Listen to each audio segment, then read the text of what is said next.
Greetings, everyone. Uh, my name is Justin Gold. Uh, Welcome back to my channel here. It's been a while. It's been several months since I posted anything or did any sort of like a live stream. Um, so this I'm might be a little rusty with the technology here, but this I'm just doing a recording, then I'm going to post it. So I'm not going to try to do it live. But of course, uh, back in the fall, last fall, I was doing a series of videos on just translating, working through the comments attributed to Saint Cyril on Psalm 50 or 51 in the Hebrew numbering. So we were looking at that, just working through the Greek of those comments, just as an exercise. Again, I'm not aware of any other sort of YouTube. There's plenty of YouTube content, but nothing that I'm aware of that does like a more like a translation. So we kind of work through the Greek and pronounce it and try to understand it and make some comments about what's going on, like theologically, etc. But so it's been a few months, and I've thought we'd take a bit of a turn, stay with the Psalms, but do a video, start doing a little recording on Eusebius of Caesarea, his commentary on the Psalms, which I've been chipping away at for the past couple of years, and post my every once in a while, every couple months, I'll update my translation up on academia.edu. So I just the other day put up the newest edition of that with some his comments on Psalm 50 and Psalm 89 or 90 in the Hebrew, the prayer of Moses.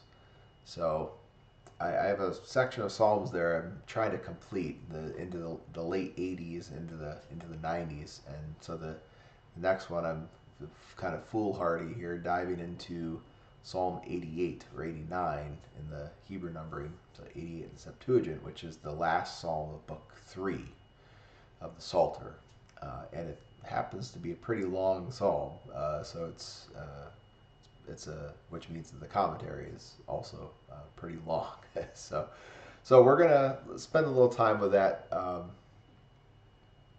today, and I have almost with 2 full sections done, and then a bit into the 3rd section, which is I think the longest section of the commentary on that psalm, which is like 17 sections. So I've got a long ways to go, but it's exciting to work through that material, and of course it's never been translated, so that's what makes it exciting. But Caesarea, Eusebius of Caesarea. Here I have a little picture up on the side of the screen there, picturing him sort of as a saint, but of course he's for the Orthodox Church, and for the I think as well for the Latins, the Catholic Church, that he would not be reckoned a saint. Certainly a very important figure in the 4th century, especially. Lived through a very pivotal time in church history, the transition within the empire from the great persecution under Emperor Diocletian, which I think was finally rescinded in, I think it was 312, when Constantine the Great issues the Edict of Milan, and legalizes not just Christianity but all religions. So there's kind of this religious tolerance is granted throughout the empire, which means no more persecution, at least no more state-sponsored like policy of persecution from the Roman Empire, which is a great thing, which is at least one of the reasons he's reckoned a saint, Emperor Saint Constantine.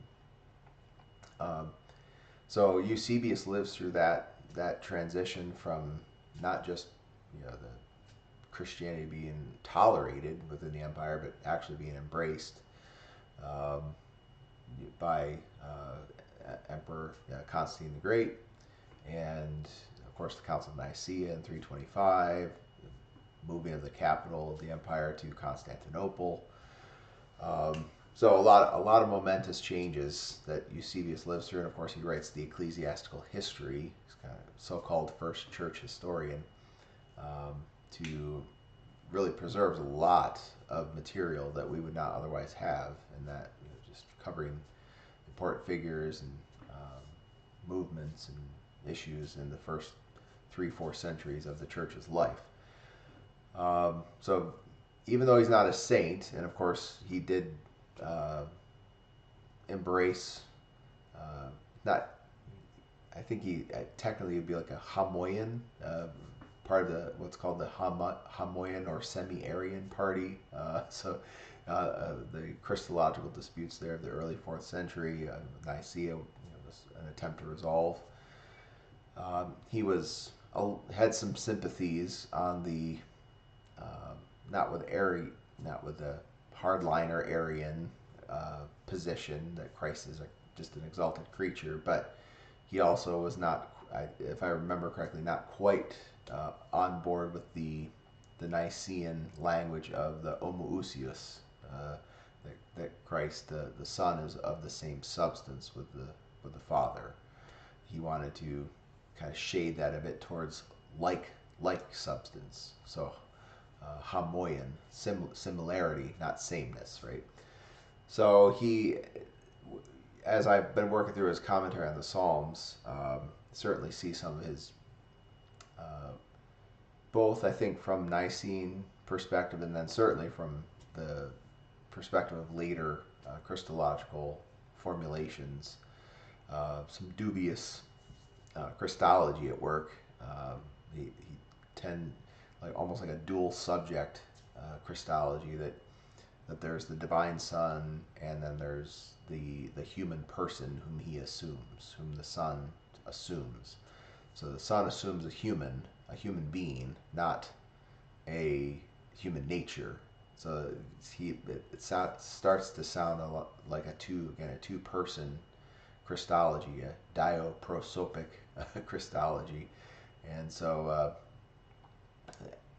there's some problems there, and so he's not a saint, not reckoned a saint, in the Orthodox Church, but he did.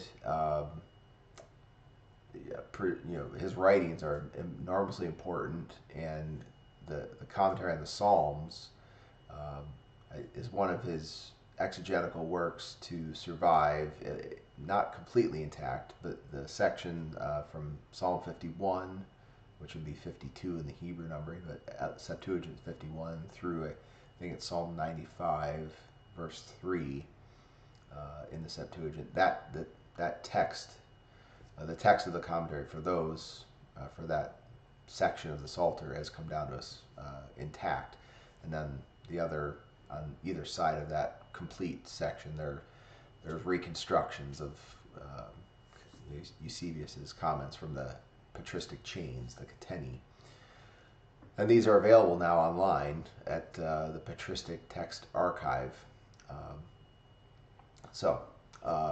All that to say, just by way of kind of introduction preface, that we're going to just spend a little time here looking at Eusebius of Caesarea, his commentary on Psalm 88, or in the Septuagint 89 in the Hebrew numbering, which is the last psalm of book 3 of the Psalter. Then we move on into Psalm 89, 90, which is the prayer of Moses, the first psalm of book 4 of the Psalter. And so I've in my my translation of Eusebius's commentary, the section, the late 80s into the early 90s, I have a pretty working to complete that the translation of that section of Psalms. So I just loaded my latest effort up to academia.edu. Every couple months I'll upload it with the new Psalms that I've translated, and so I did Psalm 89, the prayer of Moses, and then also the comments, the fragments of Eusebius' commentary on Psalm 50, 51, David's Psalm of Repentance. So a little foolhardy here. I thought I'd tackle the Psalm 88, 89, and it happens to be a pretty long psalm, which also means that the commentary is pretty long as well.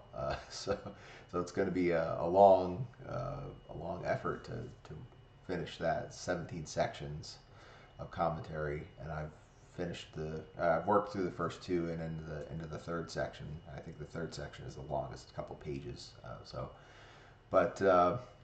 So this is an exciting psalm, very pivotal psalm in the say the whole progression of the Psalter as we move from book 3 into book 4, and this concluding psalm in book 3 that is framed in terms of the Davidic promises, God's promises to David, and the first like 3/4 of the psalm are this recitation of God's promises and it's positive, this positive praising and thanking and extolling God for His works and salvation history, for David, the promises to David, and then there's this switch, the last quarter of the psalm where the psalmist turns to complaint, really lament and accusation towards God, but in that God has seemed to he's negligent.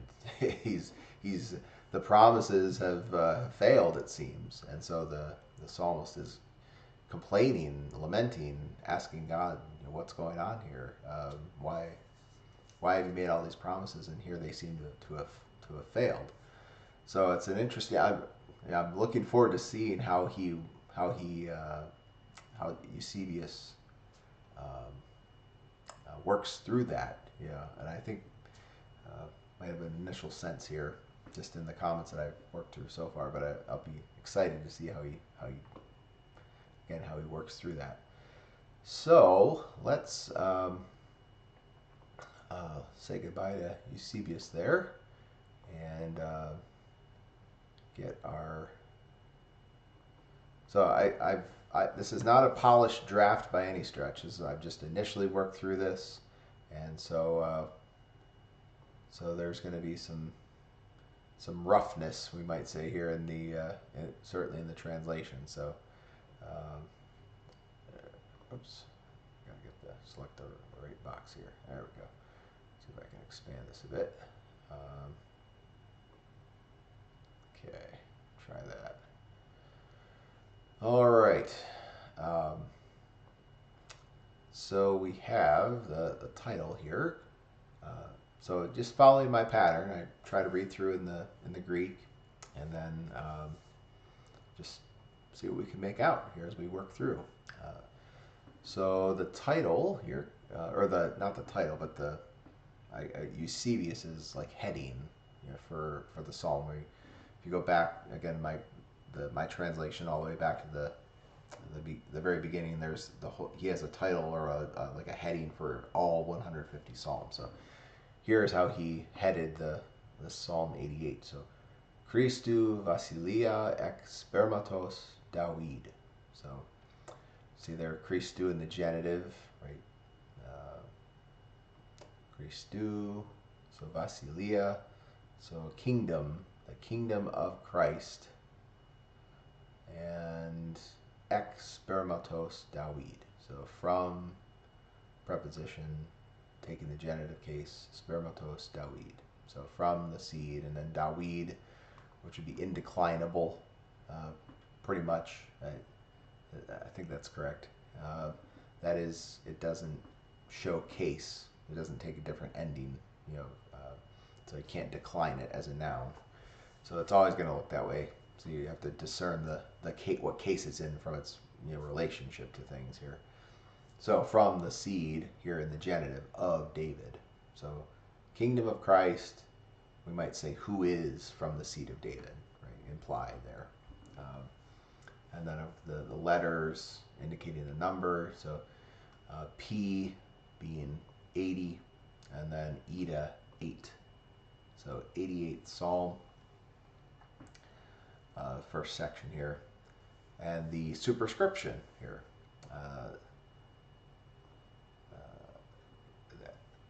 Sinesos Ithon to Ezra Ethi.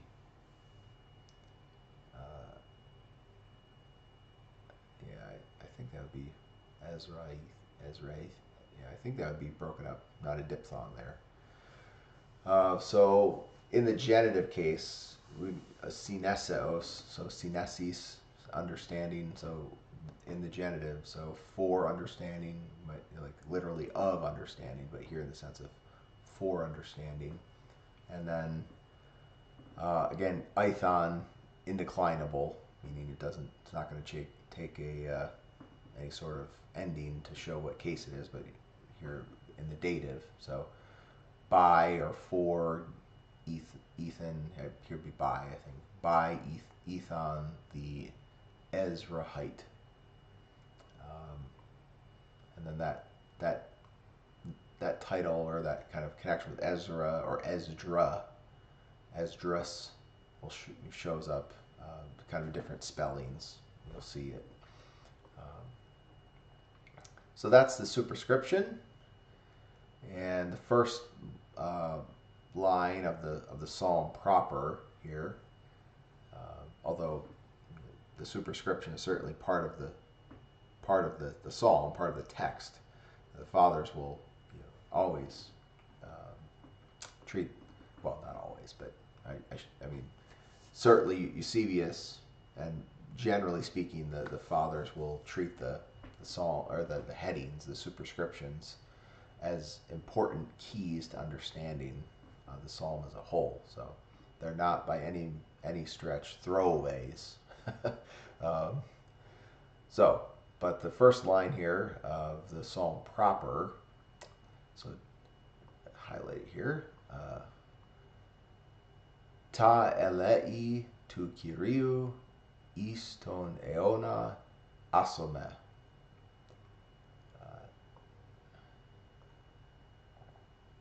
Is yenean ke yenean apangelo tinalithiansu entostomatisu. Entostomatimu. Sorry, mu, not su. So, ta elei, neuter, neuter plural. Let's see here. So mercies, of course, but I just want to make sure I got my gender right there with the noun. Yes, neuter plural. So, right. So the mercies, nominative, neuter, plural. So the mercies tu Kyriou, of the Lord, is ton eona asome. So unto, literally unto the age. So say forever, or unto eternity, so for an indeterminate amount of time, let's say, kind of time out of mind. Asome, I will sing. So edo, right? Ado, yeah, with the iota subscript. So ado. Here in the middle, the future middle, first person singular. So, although I sing, thus I will sing. So I will sing, supply an of, just to make sense in English. So I will sing of the mercies of the Lord forever, unto the age, unto eternity. Is yenean ke yenean. For generation, or unto generation and generation, apangelo, I will announce. We have like ev angelizo, right, to that sense of proclaim the gospel, the good news. Here it's up, so to kind of tell forth, right, to announce. I will announce tin alithiansu, your truth, the truth of you, your truth, in, literally, I mean, in tostomatimu. So, in, so just kind of play with that preposition to with or by, the dative of means or instrument, like by means of or using the instrument of my mouth. So that's the first line there. I guess I should mark that. First one, okay. So Eusebius chimes in here with his comment. Epivi proion exis meli legin. So we have a preposition here, nominative, masculine, singular. So kind of, I struggled with exactly how to connect all this, but so since epi can be since or when, so I say since. Proion, so he one who is proceeding or goes on. Exis, next, and then meli, that's the main verb. So from mellow, it's always, again, it's a flexible verb. If you were to look up all the different ways it could be used, but it has the sense of to be about to do something, like, so future. So to be about to do something, he's something that's going to be done in the future. So the question is, what does the exis go with? So since proceeding or going on, he is next about to say. So I kind of, so he's looking, we see over here on the English side, he's going to be quoting from later on in the Psalm, verse 50. So he's kind of, the psalmist is going to go on to say later in the Psalm, Pu isin ta eleisu ta arkea Kyria.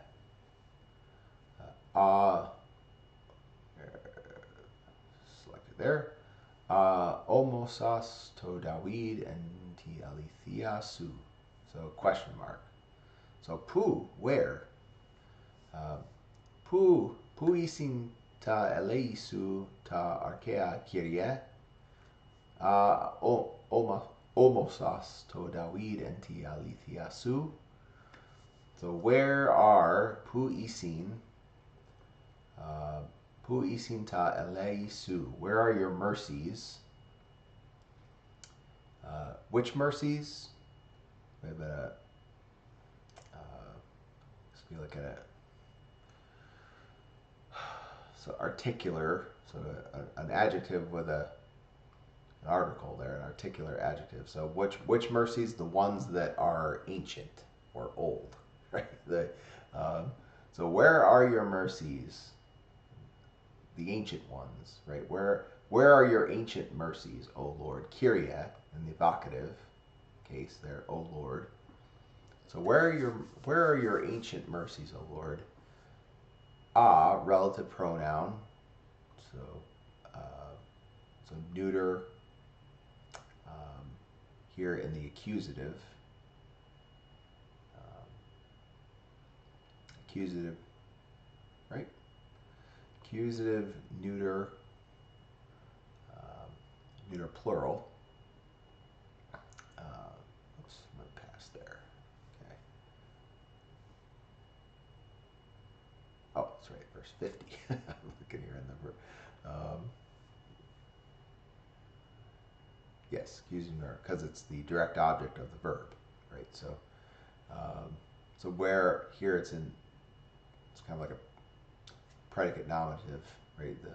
Where are the mercies, your ancient mercies, O Lord, which you swore. So here, those mercies now in the accusative case as the direct object of the verb to swear. So, which you swore to David, to Dawid.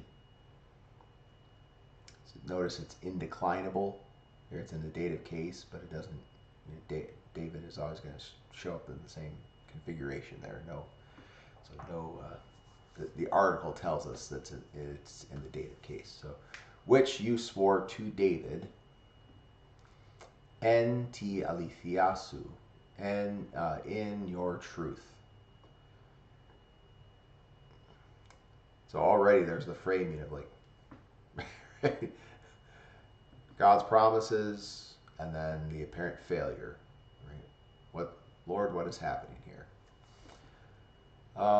So since he's going to go on to say this,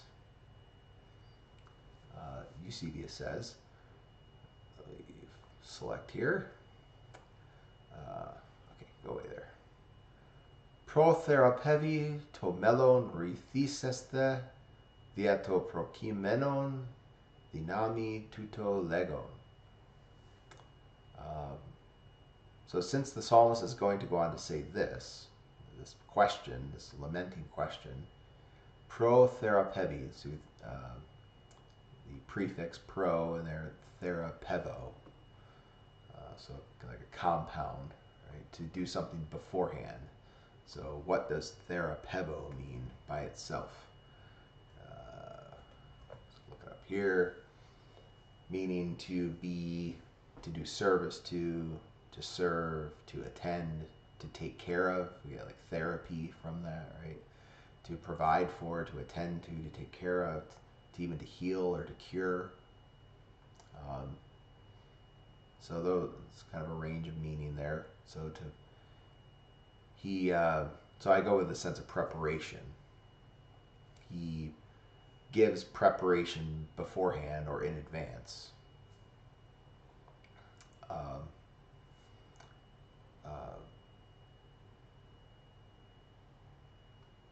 Yeah, so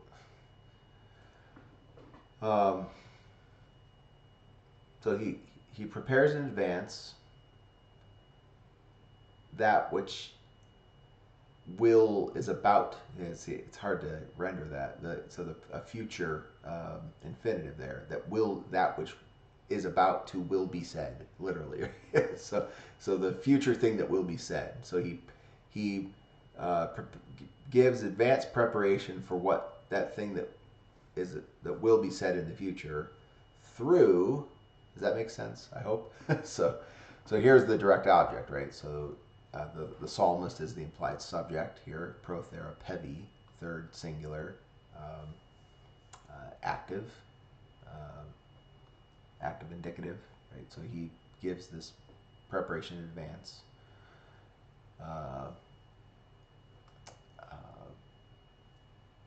He prepares in advance. For what he is about to say, what he will say in the future. So a future infinitive with the melon here is almost adverbial, like that which he is about to say again in the future. And then how does he give it this and preparation in advance? Diaton prokimenon, through the passages at hand, through the things at hand, right?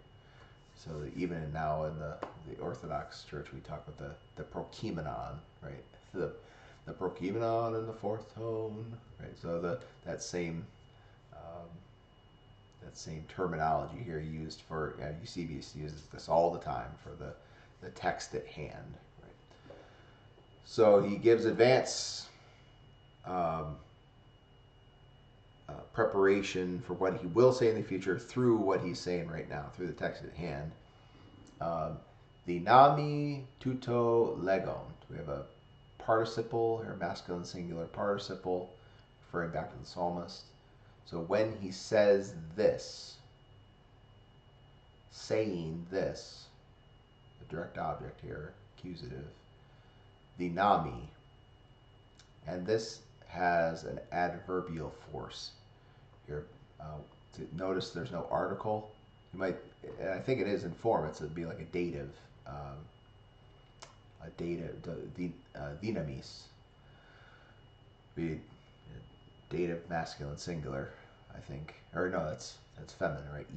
E the enemies. So dative feminine singular, but this form, see, notice there's no article, so it functions as an adverb here in the sense of virtual, right? To do something in effect. So do something virtually as opposed to actually. And that would be ergo, right? To do something en ergo would be to do it in actuality. Here it's to do in effect or virtually.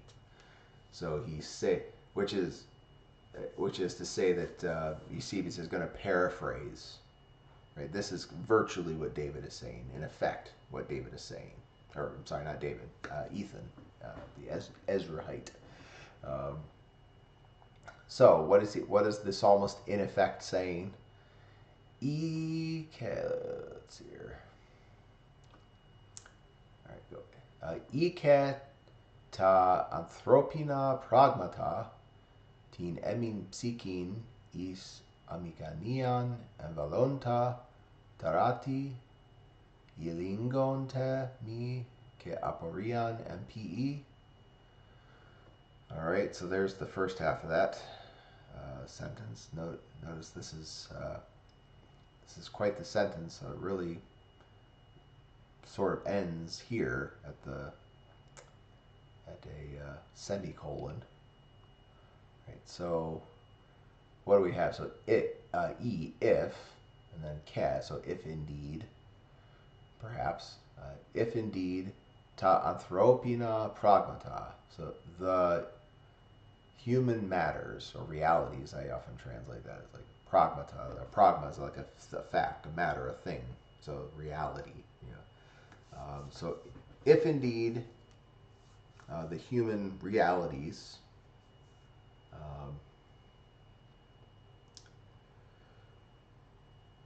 which see we have a participle here, right? That connects back up to embalonta, right? Pragmata, so concord there, accusative, neuter, plural, accusative neuter plural, and here we have a aorist participle modifying that. So if indeed the human realities which voluntas, so literally to throw in, right? And so what do they throw in? And I glossed that here as plunge. So we're looking for what? We have it's a participle, but thus it's a verb. And throw in, we're looking for a direct object, right? So that means we're looking for something in the accusative case. Do we have something in the accusative case? Oh, look at this. We have tin emin psykin. So if indeed the human realities which plunge tin emin psykin, my soul, the soul that is mine, right? Using the accusative case for the possessive pronoun as well there. It's nice. Perhaps more euphonic, easier on the ear as opposed to just like tin psykin mu, right? Just kind of flows. Ta, so ike ta anthropina pragmata tin emin psykin, perhaps. So we get 3 A vowels and then 3 E vowels. Look at that. Psykin. 4 E vowels, really. Which plunge my soul into amikanian. So I go with helplessness there.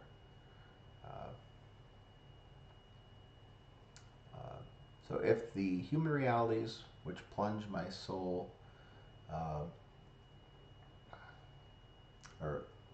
which plunge my soul into helplessness, and that might, again, this is all provisional, so I'm going to go back through and check all these to make sure my glosses are in the right spirit of things. So amikania.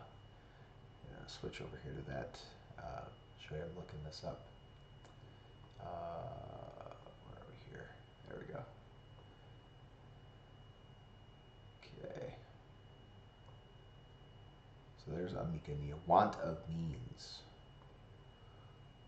Let's see what the. All right, so helplessness, hardship or trouble. So that might actually be a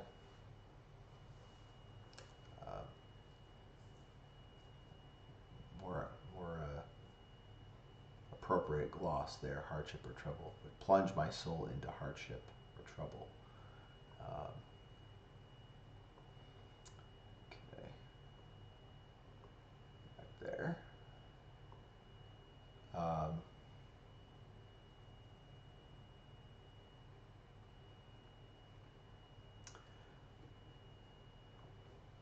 So there's no comma here, but I think we need to supply one because we have this participial phrase.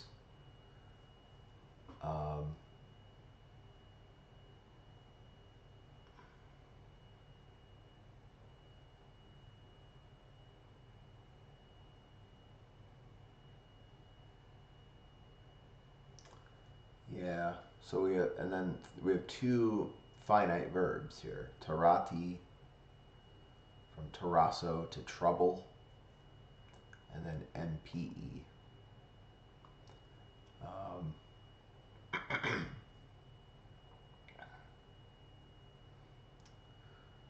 So, but it is possible that, so these are both third singulars, right? E's. So, but very frequently, a third singular form will take a plural subject. So, so if indeed, let's try it that way. I mean, so for me, first of all, this word I was having difficulty finding. I Googled it. It didn't show up in any of the like Perseus Project. It didn't show up. It didn't show up in this n-academic.com lexicon, which I normally have great results with. So I Googled it, and it seems to be a synonym for darkness. Scotocene is like a synonym.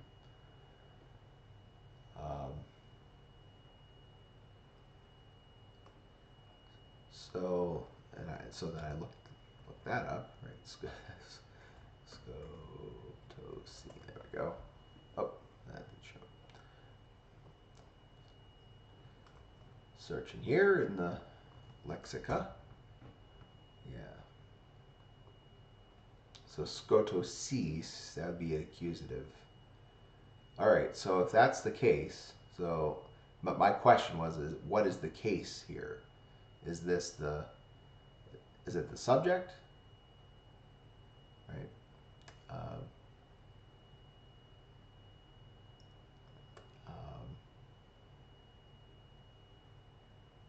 So we have a third singular verb. Is this the third singular subject with then the dative, like dative of a kind of object here?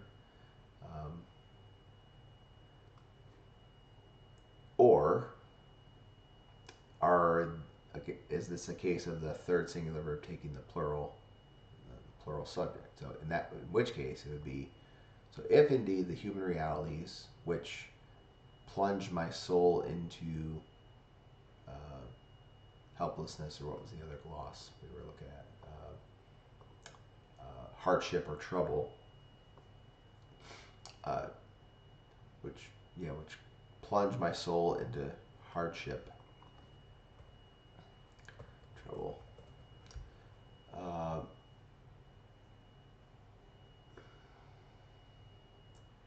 So if that's the subject, if these human realities what would that be? I mean, if that's treat elingon, elingonte me as the direct object. If they stir up um, darkness for me, that might be the way to, but the way to render it. Yes, tarasso, to stir up.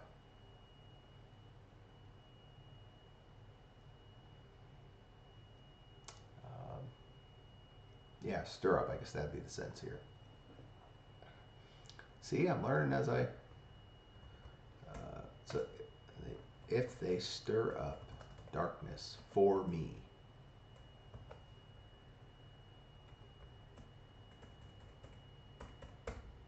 And I'll have to see if there's another way of glossing that elingon. What kind of darkness? Like a confusion or and ke aporian mpe, so to mpieo, meaning like to make in something, and thus to cause, right, to bring about in something, to cause. So, and they cause aporian, difficulty. So if the human realities which plunge my soul into trouble, stir up darkness for me, or in me even, and cause implied me difficulty, or like create, effect difficulty, perplexity in me. Next clause here, or maybe there. Okay, go away.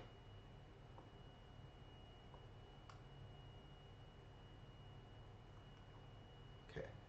Ton son o kyrie krimaton, os melin mikron isteron apotolman ke aporin. So ton son o kyrie krimaton. So another possessive here in the genitive plural. So ton son krimaton. So your judgments, O Lord, in the genitive. So of, we'll have to see how that works with everything, but of or from your judgments. Os melin mikron isteron apotolman ke aporin.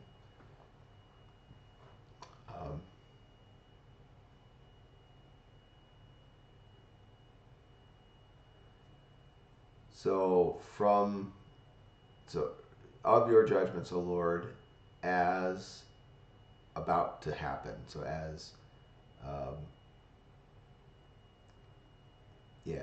so I think speaking again of the psalmist, who a little bit later, mikron isteron, a little bit later is about to speak daringly, right? Is about to boldly venture and to question.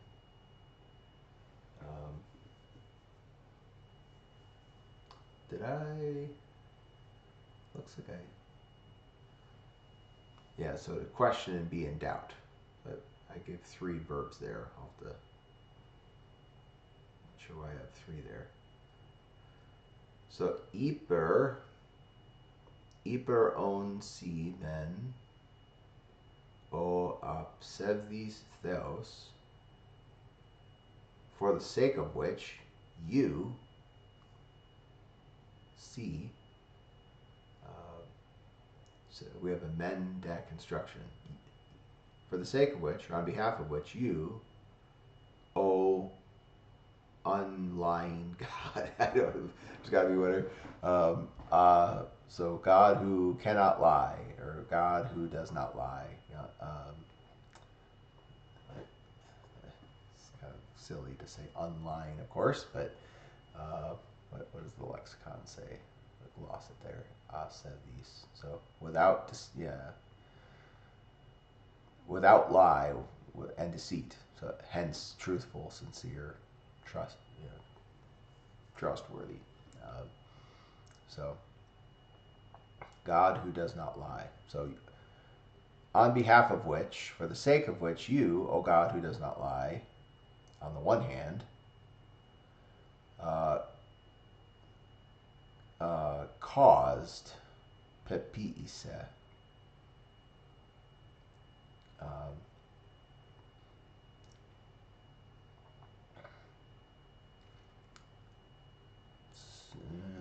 so I think we have hyper on. So we have apangelion, which is the, again, a genitive plural. Right? So apangelion. So the promises to David. That is the human realities are what are causing this darkness for me and difficult questioning, right? They're creating questioning of what? The questioning of your judgments, O Lord. So that could be, maybe we're supposed to connect the genitive with what comes before. And then os, which can be since, or as, or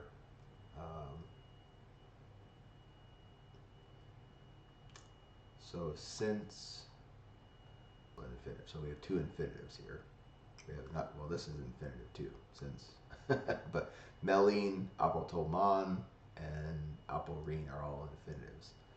Since in the future, I'm about to, a little later, make a bold venture, make a bold question, make a bold, and to question.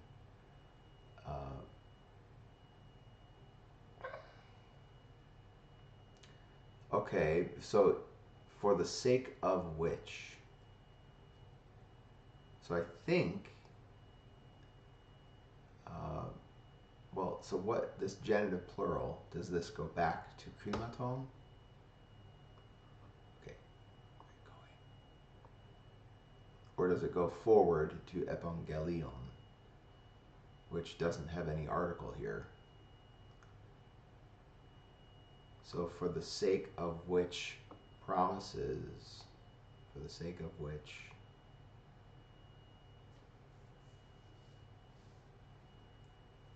or on behalf of whom, or on behalf of which,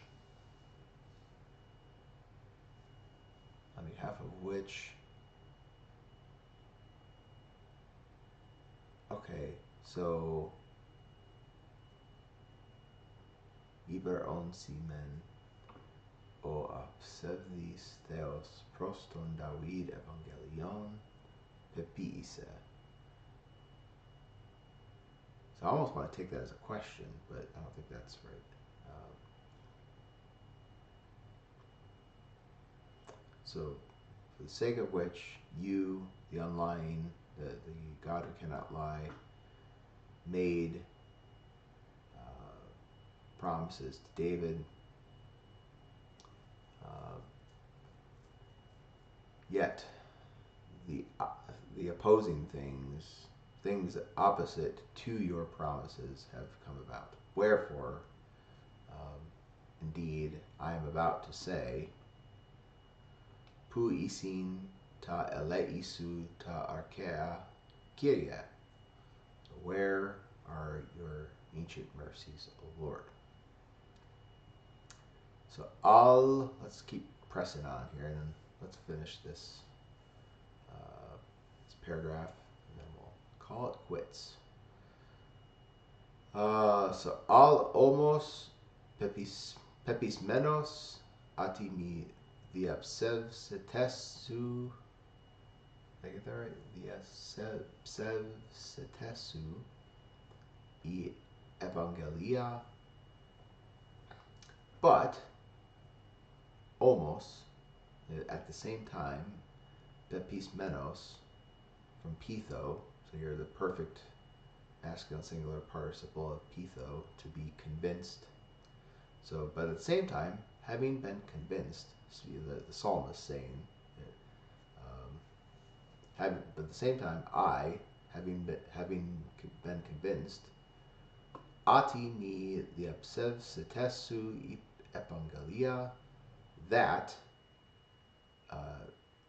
third singular verb, looking for a third singular subject, epangelia, the promise of you, your promise, me diapsevsete, so future here, your promise will not prove false. We see that the lying root there.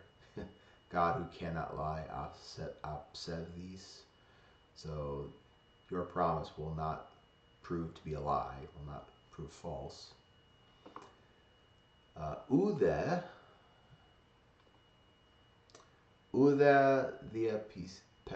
diapesite itusulogu alethea.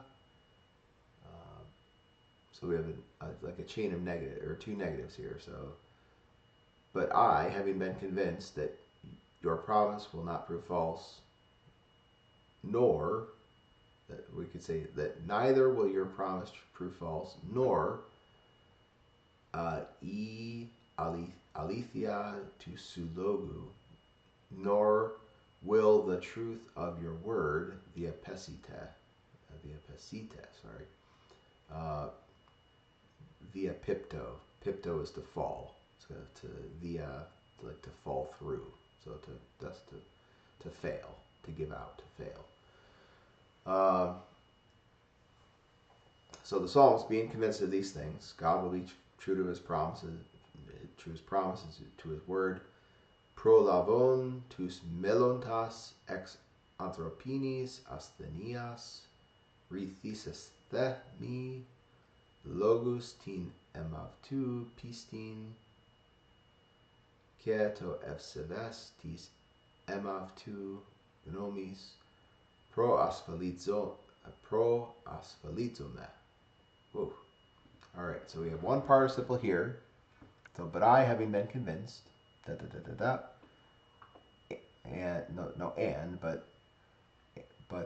prolavon, prolambano. So lambano is to take, to receive, to accept. So before. So anticipating, accepting something beforehand. So anticipating, tus melontas, the things that are coming, the future things. Ex anthropinis asthenias, the things that are coming, the future things from human weakness.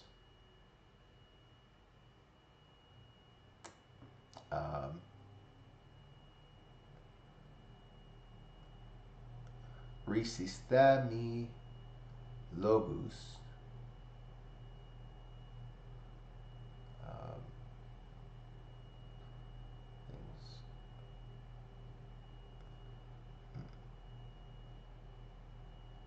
Oh, yeah, right. Yes. Yeah. All right. The tus here connects. We have to jump all the way over these, right? The all this stuff to the logos. So the tus logos is bracketing that whole section there.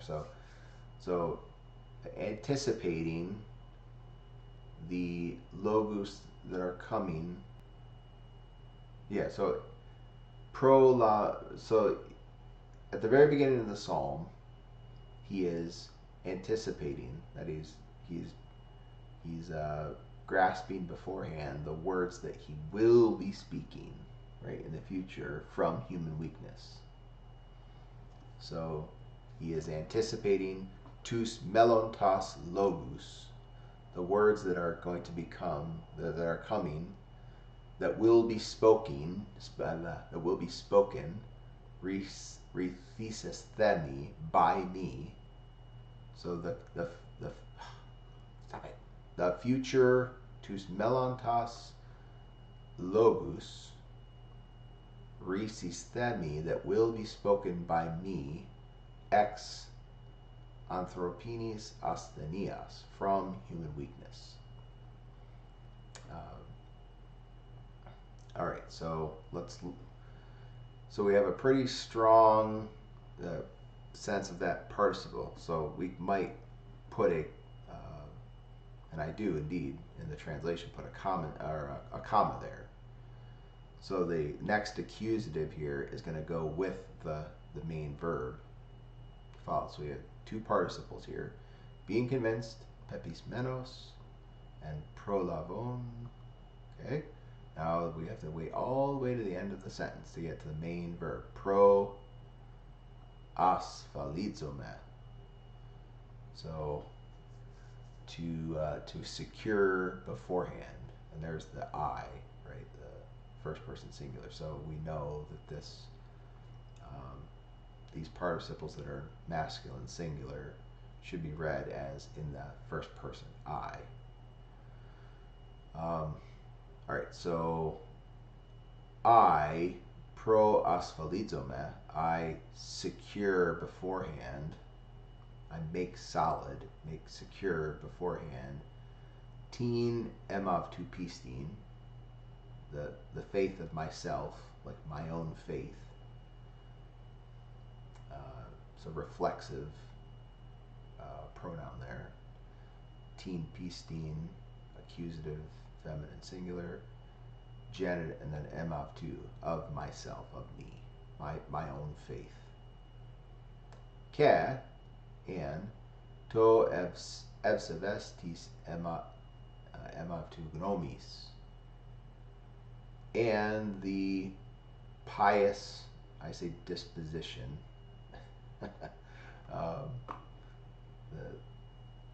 the pious disposition of my own gnomis, of my own will.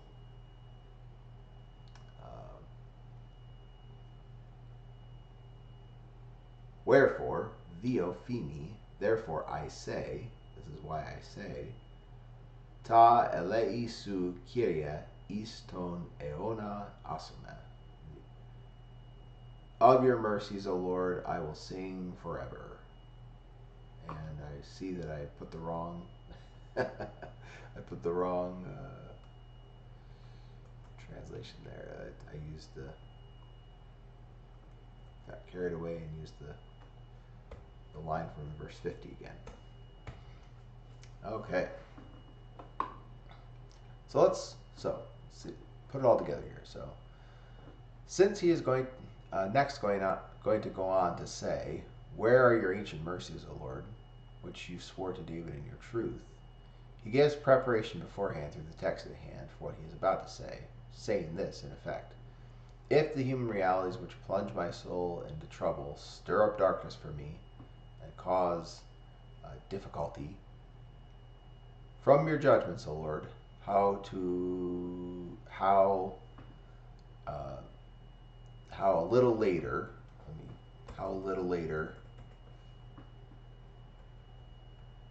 going to say I will boldly venture and question.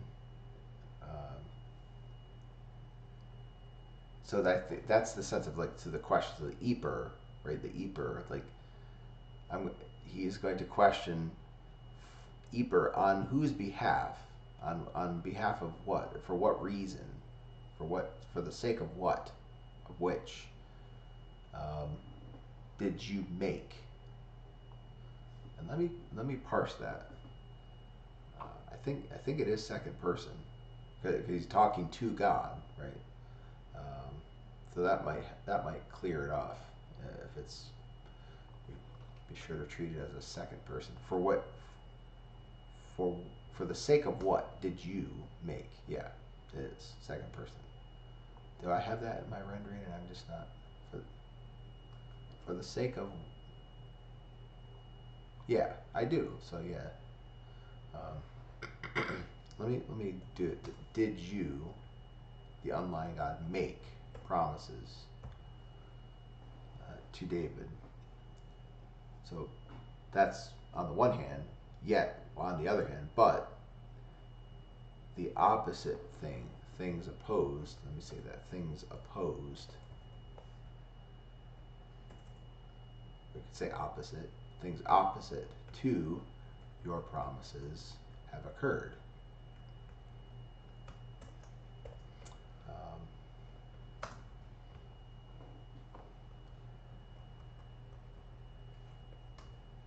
So again, that's another third singular verb taking a plural subject, right? Tanantia, neuter plural, accusative, nominative, neuter plural. So just to see if that registers here. Yeah, neuter plural. Yeah, nominative, neuter plural. So things opposite or opposed to your promises have occurred. So there's a kind of like a parenthetical quality there. But all of this is said in this virtual sense, right? Like the psalmist is saying, in effect, this. Kind of, Eusebius is providing the context for this. And it actually is going to go on, right? This first person, like paraphrase almost. For it is not only now, ugar nin monon, ote tavta lalo, ke flengome, ta elei tu kiriu asome, ala ke entis schithropoteris keris, ke en aptis ekinis, dius melolegin. For it is not only now when I will speak these things, when I will say or speak and I will utter these things, namely, I will sing of your mercies, O Lord. I will sing of the mercies of the Lord. But, but also in times that are more sullen, more gloomy, dark, sullen, and in those very ones, those very times, theus, thea with the accusative, like in the sense of on account of, or because of. So on account of which I am about to say, pu isi to eleisu ta arkea kyrie. Where are your ancient mercies, O Lord? All right, so we've gone on quite a bit. And sorry, I might need to do a little editing of this video, but I hope that was instructive, and I'm just being, just working through this, and it's a challenge, right? It's a challenge to move from text to translation and have a sense of what Eusebius is saying, and try to render it in a way that is clear and faithful. So, but I hope this was helpful, instructive, and welcome any feedback if if you can make it through this long video, and I'll try to, and for my own sake, get a better work through that a bit more to see what the best way to render that that main paragraph we worked through is. But looking forward to seeing how he works through the rest of the psalm. Such an important psalm, and this the theodicy question, right? God is righteous. How is if God is righteous, sovereign, all powerful over all things, how then do we um, what what do we make of it when our experience is the opposite of that, of what we confess? Right? It seems like a backwards world. Where is God? Where are His promises? So yeah, lot that could be said about that. Where, of course, Paul in Romans really he's tackling that question of theodicy from a covenantal perspective, and I think we did see that in the Cyril videos where there's that the verse in Psalm 50. Uh, you will you'll be justified in your words and prevail or conquer, be victorious when it could be either in the middle voice or in the passive voice when you are judged. Right? So the sense of, and that's what Paul quotes that verse in Romans 3, the sense that God is in the dock, right? His rule, his over the world as king, over the kingdom is kind of under scrutiny in the dock. In the question is God's rule just? Is He righteous? Is He faithful? Is He consistent with His promises, with His character? So, and we all experience that tension, right? So there's hope there. As we join the voice, the person of the psalmist here, in both affirmation, praise, and then also appropriately at times questioning, not questioning unto despair and unto that sorrow that is sorrowing in the way of the world that leads to despair, unto death, but under the sorrow that is unto repentance and life. So may that be the case for us in this Paschal season. So Christ is risen, indeed He is risen, and wish you all the best.